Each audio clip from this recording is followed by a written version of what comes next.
Hello and welcome back to another video. It's been a few weeks since I flooded that nano tank I've been rescaping, so it's about time I got some fish for it. So we'll go through any issues I had with it, some algae that's appeared in there, but that's just normal stages with planted tanks. And we'll get some fish in. I've been to Urmston Aquatics, they've helped me out a lot. Shout out to Spud for Manchester Fins. So yeah, we'll get into this video and you'll see the fish at the end, what we've got, and I'm really happy with these fish, to be honest. Only small little fish, but I'm over the moon with them. They look brilliant in the tank.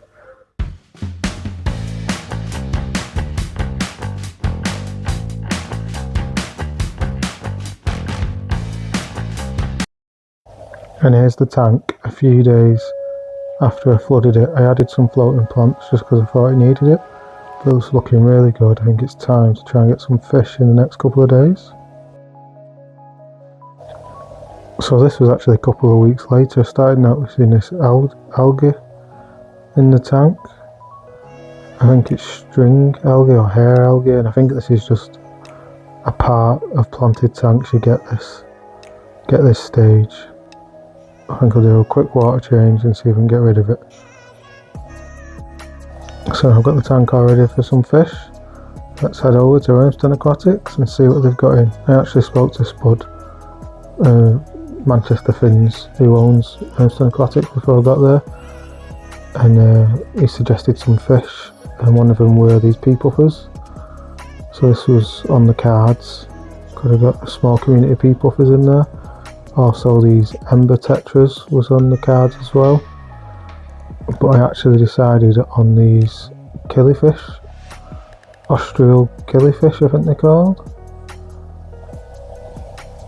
and I think these will look fantastic in that tank, and I'll put my cories in as well, I think. So I've got them all, that's them there in the bag. As soon as we get home, turn the light off so they didn't get stressed out. And I'll try and get them acclimated. I'll leave them in there for a bit longer. I'll get the bag open and start putting some water in there.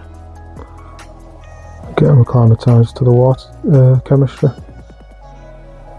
So as you can see, the tank's looking pretty good even without the light on.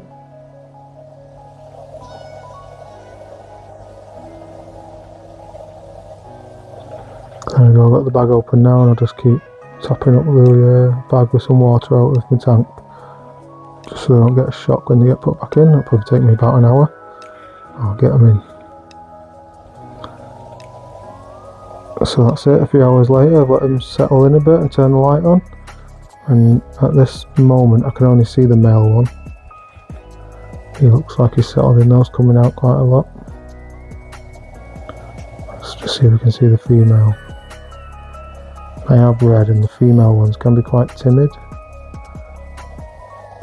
Let's just have a look, see if we can see her. I looked at her a few times and she's just been there looking at me and like disguised. And while we look for her, I just admire the growth on them stem plants. Can't believe how well they've grown in just a few weeks.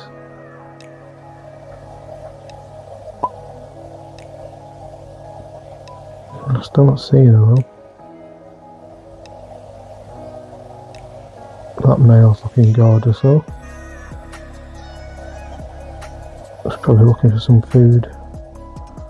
In fact, yeah, if I can't find the female, I'll get some food and I'm sure she'll come out then.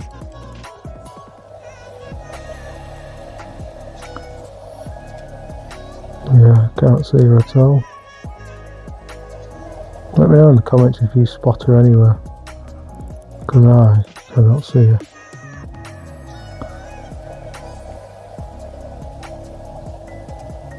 I think I'm going to have to get some food out. Yeah, let's go and get some bloodworms and then we'll see if she'll come out.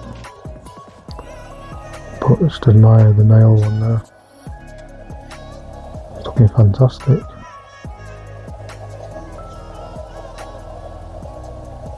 Just give it a tap, see if she comes out. She's never got used to the tap bit. Oh, there we go. Put some bloodworm in, mini bloodworm, and she's come out. You can see the difference in colour though, a lot paler. But they are messy because look at all that frozen food I've had to put in there to try and get them out. So I'm going to have to get them cories in, the panda cories that were originally in this tank. I think I'll put them in just as like a clean up crew, because I don't think you can put shrimp and killifish together. Well, let me know in the comments if anyone else has managed to do that.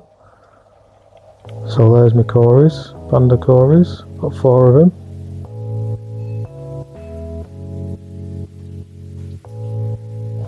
So a few hours later, I've got the panda cories in.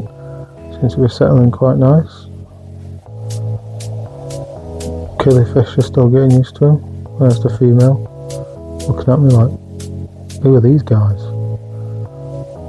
But yeah, well, as you can see in this video, they're quite happy together.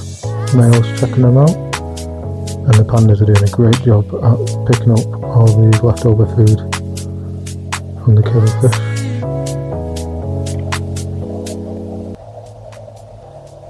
And on another note, in the betta tank next door to the new tank, is this breeding behaviour from the albino cories? That's like where the highest flow is in the tank. So this is a few days after adding the cories, and they have done a cracking job at cleaning up the leftover food. But this tank's looking great now, and that's it. I'm not adding any more fish to it. I'll keep it as this, and obviously if the killifish decide to give me any babies, then that's a bonus. We're just going to leave it as this, and not adding more. And they are kind of doing mating behaviour, but I don't know if they're too young yet. Just keep giving them the frozen food, try and get some live food in them as well. And that's all the cories there, and that's mum and all the babies. But on some other bad news, I've noticed 2 snails. Now these are different to the snails we had previously. I think these are ram's horn snails or mystery snails. Now, can anyone tell me in the comments what kind of snail that is? Because if it's ram's horn, then I'm not too worried about them. But saying that, mystery snails are the same as well. I can always get rid of the eggs. They don't give birth to live snails. So it's like a clutch of eggs, so I could always get rid of that. I also just want to show you how good this mini heater from Hygger is. Don't know if you can see it there in the background, that green dot. That green dot indicates that it's up to the temperature that you've set on the control that's outside of the tank, which is a brilliant feature, I think, because if you ever want to change the temperature for whatever reason, you don't have to get your hands wet and touch actual heater in the tank. You just use the controller that's outside the tank.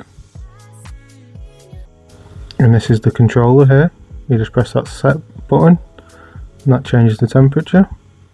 The green dot, same again, indicates the temperature is matching to what you set it to, and I think you've got a 2-degree leeway, so if it drops 2 degrees the heater kicks in again. But I just think it's a brilliant little bit of kit, and I'll leave a link in the description for this, so you'll have an Amazon link, I think it is. But yeah, it's just a brilliant piece of equipment, especially for a nano tank with the size of it. It doesn't take up much room. And there's the controller again. Easy to get to, easy to hide away. It's fantastic. Definitely thinking about getting these for all my nano tanks.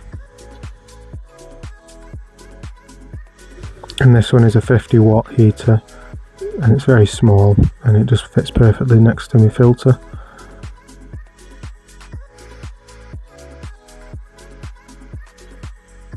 So yeah, I'll leave you to look at the tank and the fish now. Thanks for watching, like and subscribe. See you next time.